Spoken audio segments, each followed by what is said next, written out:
Before we continue with the analysis, I want to talk to you guys about jerseyfifa.com, the home of all of the greatest football kits. Whether that's the latest home shirts, the latest away shirts, tracksuits, or even retro kits, Jersey FIFA has a bit of everything. There really is something for everyone, so if you are interested, then make sure to use the link in the description down below and head to jerseyfifa.com. Hey guys, welcome back to the AJ Analysis channel, where once again we have had a lovely spanner thrown into the works.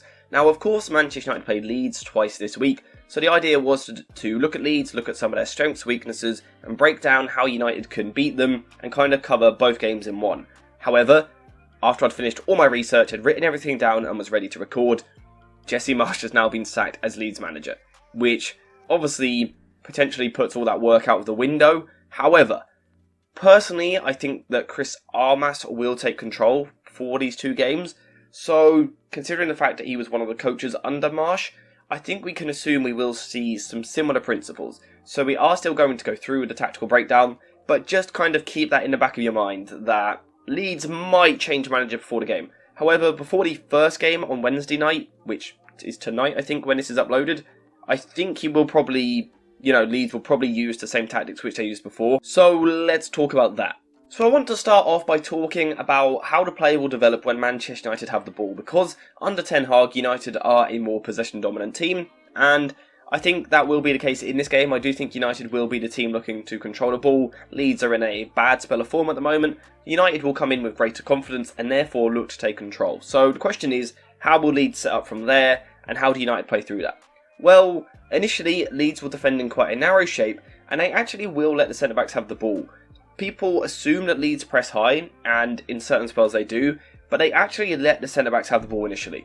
So Lisandro Martinez and Rafa Varane will have time on the ball. What Leeds will do from here is defend really narrow. They'll have a very narrow front three, and then either operate with a kind of 2-3-1 shape in the midfield, or just a flat three like this.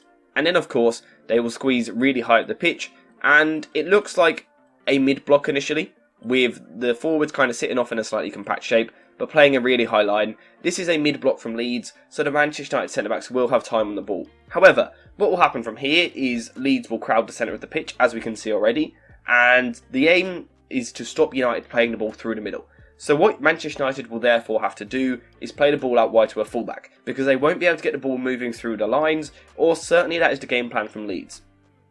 And the plan from here is the ball has now gone wide, that is the pressing trigger for Leeds. What will happen is Bamford will come across onto the near centre-back, someone like Sinistera on the wing will then come across, and Leeds then crowd massively one side of the pitch. And basically what they do, I can't quite demonstrate it on here because it will look a bit too crowded, but what Leeds then do is split the pitch in half. And almost every single Leeds player will be on one half of the pitch like this. You can almost draw a line down the middle of the screen. All the Leeds players will be one side, and of course the aim with that is to crowd this area of the pitch and make it very difficult to play through, because this player on the ball, in this situation Luke Shaw, now has very limited options, so it's quite difficult to play forward. So if that is how Leeds want to defend, which I think it will be, I think they will stick to their key principles of being in a mid-block and then pressing out wide. The question is, how can Ten Hag play through that? And actually, despite Leeds' league position, it's really quite difficult. They put in a really good shift against Newcastle already quite recently. They beat Chelsea 3-0 early in the season. They played well against Arsenal. This is not an easy team to play against, and Leeds are at their best in big games against big teams. So how can you play through that if you are Ten Hag? Well, I think there are a few potential solutions. The first thing is tempo. Manchester United are going to have to be sharp and play with tempo. And the first thing you need to do is get this football moving about nice and quickly. And I think the key is, if a team is pressing one half of the pitch, get the ball over to the other half. So the question is, how can United do that? Well, I think the approach is to build the ball down the left-hand side. I think Luke Shaw and Lisandro Martinez down this side are more press resistant than what Rafa Varane and Wan-Bissaka are down the other side. So I think United need to try and build down the left, and in a sense rely on Luke Shaw's and Lisandro Martinez's passing ability, and importantly their long passing ability and their ability to get the ball over to the other side. Because if United can progress the ball out to someone like Wan-Bissaka quickly, then there is that space to step forward. Or you can do it to Anthony, who can then carry the ball forward and move like that. The other option is to cycle the ball backwards, have someone like Sabitzer drop into the pivot and quickly work the ball across like that in a horseshoe shape. So United have the ball on the left hand side here, go back to Luke Shaw, and then kind of work it around the back, maybe to De Gea, then out the other side. That could be a good way for Manchester United to try and go round that Leeds press.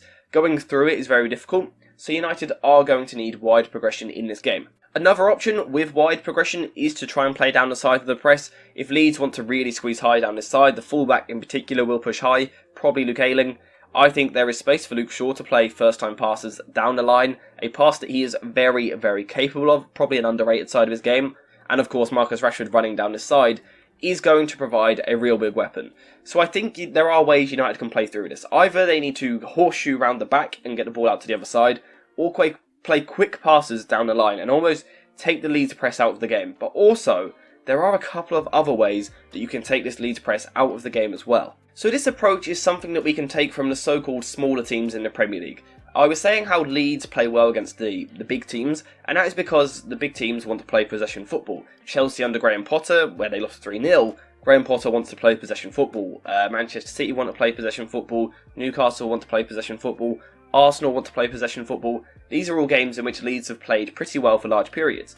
So, with that in mind, United need to take a leaf out of the book of some of the smaller teams, potentially a team like Brentford, who actually got at this Leeds team very impressively. And it all comes because of the fact that Leeds don't want to initially press your centre-back. And when you have a ball-playing centre-back like Lisandro Martinez, and a big old striker like Weghorst, I think United have the option to be a bit more direct in this game. In possession, take the press out of the game. If a press is extremely narrow and intense, and you can't play through it, go over it, bypass it completely. One option is for Lisandro Martinez to play long passes over the top for the run of Bruno Fernandes from deep, something which I pointed out a couple of weeks ago that United do try here and there. I said in that video, it hasn't quite come off yet, but I think it will soon.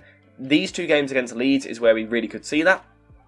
And of course, the other option is to go long to Weghorst and kind of use his chest as a platform, as a backboard to then build from, get Fernandes on this second ball in here, and then you can get behind these Leeds fullbacks. Because Ayling will push high, ready to press Rashford, and on the other side, they will push high to try and press the wingers. So if United can go long to Weghorst, Bruno Fernandes on the second ball, that's when you can then bring someone like Marcus Rashford into the game. I do think there are ways in possession in which United can hurt Leeds. Now, this is, like I said, again, it's a bit of a difficult video to do. We can't really predict too much with Leeds because of Marsh being sacked. It's also difficult because we're predicting 2 games in 1 week, which is a bit of a kind of anomaly of a situation. It isn't too normal. However, these are a few approaches which United could use. First of all, you've got that horseshoe round the back, draw the press into one side, horseshoe round the back and go out the other side. The other option is to play the quick ball down the line. We also have the option of the centre-backs going long, looking for runners, maybe Rashford or Bruno Fernandes, or long into the chest of Weghorst. However, I also think United could use the defensive side as an attacking weapon as well. So the idea that you attack as a team and you defend as a team is an idea that I really believe in as an individual. I think that's a big part of football. And there may not be a game where it's more true for Manchester United than this one here. Because I think some of the best ways to get a lead is to let them have the ball and then play in transition from there. Their press is difficult to play through, but they don't actually want to have tons of possession of the football. What they like, Leeds, is quite a chaotic game. What they will do is they will often push Ayling a little bit higher on this side, with Struijk playing a little bit deeper, almost creating a back three. You then got Adams and Rocker in midfield, and it almost becomes a bit of a 3-2-4-1 like this. However, Gnonto on this side wants to come narrower. Ayling isn't always super high. Basically what Leeds want to do is, we can see it here, they've got 6 players here in Rocker, Adams, Sinistera, Harrison, Gnonto and Bamford, really narrow. And what Leeds want to do is force the ball into these areas and basically create a chaotic game. They actually don't mind if they complete the pass or not, because what they believe in is that even if they lose the ball, Sabitzer wins it here and looks to then carry the ball forward. Leeds believe in having so many players narrow that you then counter press, win the ball back, and that's when you can then get an exposed structure. So there's a couple of approaches United could take. One approach they could use is a very intense high press. This is Manchester United I'm talking about. I've just realised I keep saying United, but it's Leeds United. When I'm saying United, I mean Manchester United. When I'm saying Leeds, I mean Leeds. I didn't mean any disrespect by that. That's just how I've subconsciously been saying it. So Manchester United could press Leeds really high. That's one way that you could stop them playing in this way. For example, Antony can go high on the left back, Weghorst on a centre-back, and then Marcus Rashford on the other centre-back, taking into consideration the fact that Ayling likes to push quite high on this side. This means that United can then shift across and go man for man, and you put Luke Shaw on Ayling, you bring Martinez out onto Sinistera, Varane on Bamford, and then Wan-Bissaka on the winger on this side, and then, of course, Manchester United, as they so often are now man for man in the middle of the park.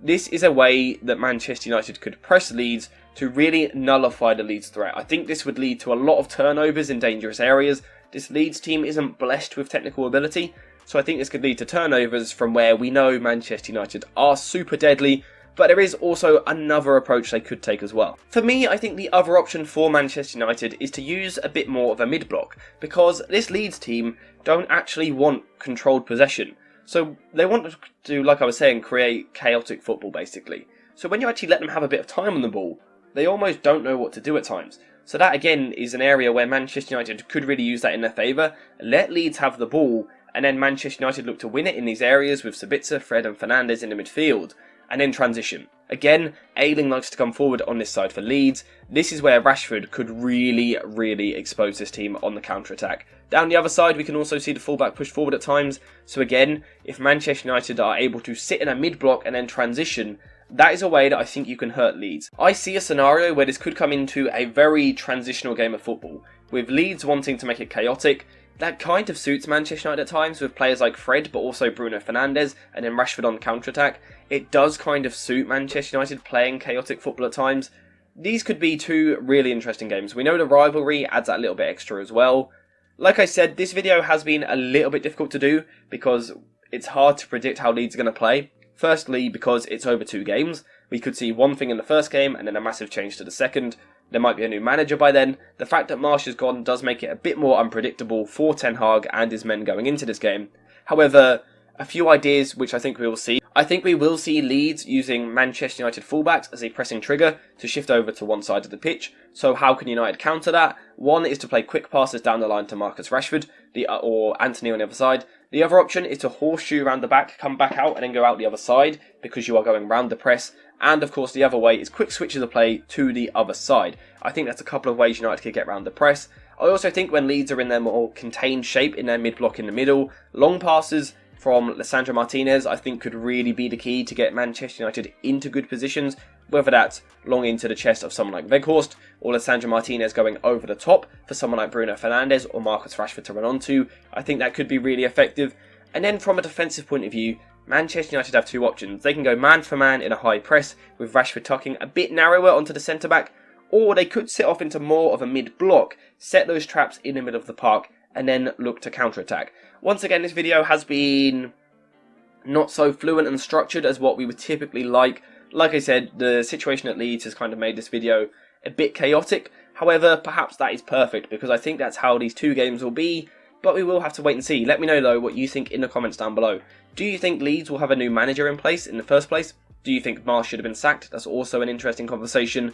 And how do you think the games will go? What would your approach be? What do you think the scorelines will be? What are your predictions for these 2 games? Let me know all of that in the comment section down below. Thank you guys for watching. I hope you have enjoyed the video. And as always, I will of course see you in the next one.